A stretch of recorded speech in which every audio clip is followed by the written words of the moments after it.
तो ये शायर कहता है कि घर में जरूर लाइए बेटी गरीब की, घर में जरूर लाइए बेटी गरीब की। लेकिन किसी गरीब से, लेकिन किसी गरीब से सौदा न कीजिए, रहिए किसी भी हाल में चर्चा न कीजिए, खुद को किसी के सामने रुसवा न कीजिए, रहिए किसी भी हाल में चर्चा न कीजिए। इसका एक शेर और रह गया है, अगर आपकी इजाजत हो तो मैं सुना दूं इंशाल्लाह। ये उन लोगों के लिए है जो खेत है, सारे किसान लोग बैठे हुए हैं, ये हमारी जमीन है, ये हमारी खेत है, यहीं पर आल है, मेरा भाई का खेत है, आल हुए जो ना। अब उधर मेरे भाई की खेत है, इधर मेरी खेत है, इधर रोड है, अब रोड के बगल में मेरी खेती है, मार कोदाली मार कोदाली। अब इतना फावड़ा इतनी कोदाली चलाता है कि रोड खबार देता है। बोलो बात सही है गलत है? बोलो। रोडों को मिला रहा अपनी जमीन में। अच्छा, जो आल है उसको भी नहीं बख्शता है। पता ये चला कि 4-5 साल के अंदर में वो जो आल है, वो गोड़ा आर बोले से आर इतना मोटा आर से इतना पतला हो जाता है। इधर से ये छांट रहा, उधर से वो छांट रहा है। बोले तो 4 अंगुल छांटवे, हम एक बाली छांटो। जो हदीस के अंदर में, सुनो नौजवानों सुनो, हदीस के अंदर में अल्लाह के नबी इरशाद फरमाते हैं, जिसने अगर किसी की एक बालिश्त जमीन कब्जा कर लिया, कितनी जमीन बोलो बोलो कितनी जमीन? एक बालिश्त जमीन। अगर किसी ने किसी की एक बालिश्त जमीन कब्जा कर लिया तो अल्लाह के नबी इरशाद फरमाते हैं, ये जमीन जो दुनिया की जमीन है ना, 7 ता के मुताबिक अल्लाह जमीन को तौक बनाकर उसके गले के अंदर में डालेगा। एक बालिश जमीन अगर किसी ने किसी का कब्जा कर लिया है, इसीलिए किसी की जमीन को दबाना नहीं है, किसी की जमीन को कब्जा नहीं करना है। अल्लाह जितना दिया उतने में खुश रहा करो, किसी की जमीन दबाने से कोई जमीन वाला नहीं बनता है। अल्लाह अकबर कबीरा। इंशाअल्लाह अमल करेंगे, जरा हाथ उठाएं इंशाअल्लाह। कितने लोग अमल करेंगे? किसी की जमीन नहीं दबाएंगे। मिलती हो जिस जमीन से बच्चों को रोटियां, मिलती हो जिस जमीन से बच्चों को रोटियां, मिलती हो जिस जमीन से बच्चों को रोटियां, ऐसी किसी जमीन पे, ऐसी किसी जमीन पे कब्जा न कीजिए, रहिए किसी भी हाल में चर्चा न कीजिए, खुद को किसी के सामने रुसवा न कीजिए, रहिए किसी भी हाल में चर्चा न कीजिए। जहेज मांग कर लेना हराम है, सूद का लेना हराम है, सूद का देना हराम है, शराब का पीना हराम है, जिना का करना हराम है, इसी तरीके से जहेज मांग कर लेना हराम है।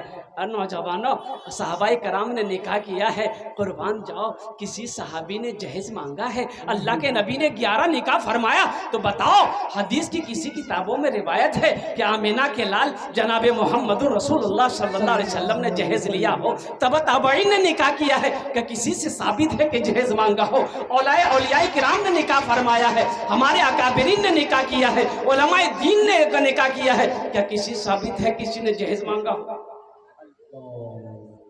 अच्छा छोड़िए, सहाबाए किराम की बात तो बहुत दूर की बात है, तबा ताबईन की बात तो बहुत दूर की बात है, औलियाए किराम की बात तो बहुत दूर की बात है, हमारे अकाबिरीन की बात तो दूर की बात है। अपने इलाके में किसी आलिम दीन ने निकाह किया हो, वो जहेज मांगा हो, बता सकते? अरे आपके इल्म में है? अरे कोई मौली साहब भी हाँ कर लो छे, वो फटफट याले लो छे लिया है। मांगा नहीं, नहीं नहीं नहीं, मांगा नहीं होगा, वो मांगे नहीं होंगे, लड़की वाला खुशी से दिया होगा। देखिए देखिए मेरे सामने में है, वहाँ तनवीर ज़की साहब कह रहे हैं कि हम नहीं लिए। हाँ, अब रही बात यह है, नौजवानों सुनो, अगर बेटी वाला खुशी से मोटरसाइकिल दे दे, पलंग दे दे, फ्रिज दे दे, कुछ भी दे दे, खुशी से दे दे, तोहफा समझकर कबूल करो। कोई अगर खुशी से देना चाहता है तो आप मना भी नहीं कर सकते, इसलिए कि तोहफा का लेना नबी की सुन्नत है, तोहफा को आप मना नहीं कर सकते हैं। अगर कोई तोहफा में कुछ दे दे तो खुशी खुशी कबूल कर लो, लेकिन मांगना नहीं। हमारे उलमा मांगते नहीं है, उलमा मांगते नहीं। हाँ, लड़की वाला अगर खुशी से दे दिया है, उसे हदिया समझकर, तोहफा समझकर कबूल कर लो, ये नबी की सुन्नत है। अल्लाह के नबी की बारगाह में कोई तोहफा लाता, अल्लाह के नबी उसे कबूल फरमा लेते। अल्लाह के नबी जनाब मोहम्मद रसूलुल्लाह सल्लल्लाहु अलैहि वसल्लम किसी को तोहफा देते, वो खुशनसीब ही अपना समझता, उस तोहफे को अपने पास में कबूल कर लेता। तो अल्लाह के नबी इरशाद फरमाते हैं कि तोहफे को लिया करो, तोहफे से मोहब्बत बढ़ती है। तोहफे लिया करो। अब इसका मतलब ये नहीं कि जहेज को तोहफा समझकर अब तोहफा मांगना शुरू कर दिए, ये तो बहुत बड़का तोहफा हो जाएगा, ये बहुत बड़ा तोहफा हो जाएगा। सुनो, कल क़यामत के दिन अल्लाह कटघरे में खड़ा करेगा, अल्लाह अपनी अदालत में खड़ा करेगा।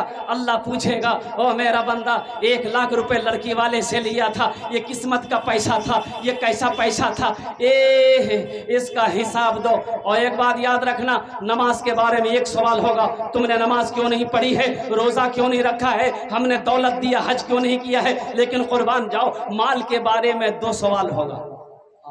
माल के बारे में क्या सवाल होगा? ए बेटा, ए बेटो, जरूरत है, सुनो, जो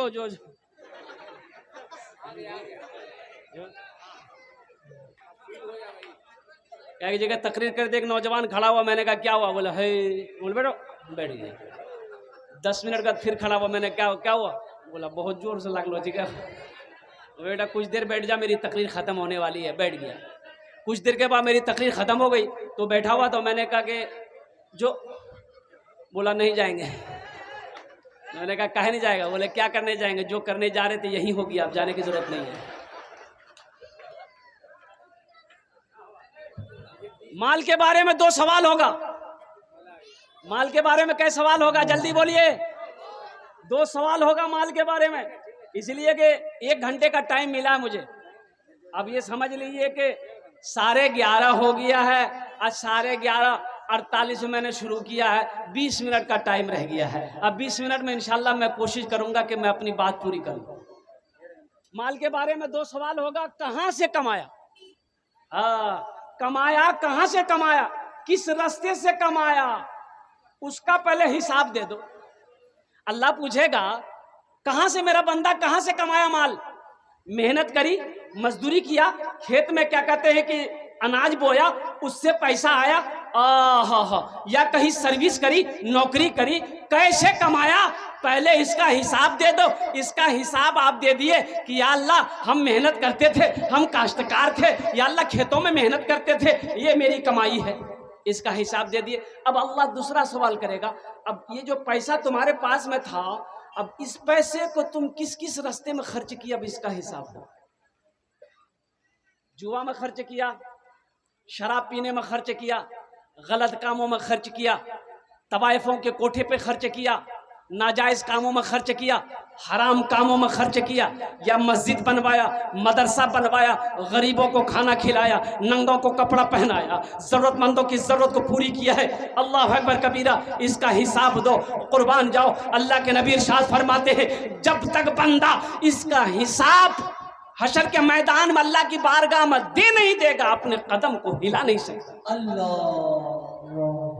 इसलिए नौजवानों, हलाल रोजी कमाओ, हलाल रोजी कमाओ, लेकिन सही रास्ते पे खर्च करना, गुनाहों के रास्ते पे अपने माल को खर्च मत करना, अपने पैसों को गलत रास्ते पे कभी खर्च मत करना, इसलिए कि अल्लाह की बारगाह में इसका हिसाब देना होगा। और कभी भी गलत तरीके से पैसा मत कमाना, कभी भी गलत तरीके से पैसा मत कमाना, इसलिए कि अल्लाह के नबी इरशाद फरमाते हैं, हराम में पलने वाला खून जन्नत की खुशबू तक नहीं सूंघ सकती।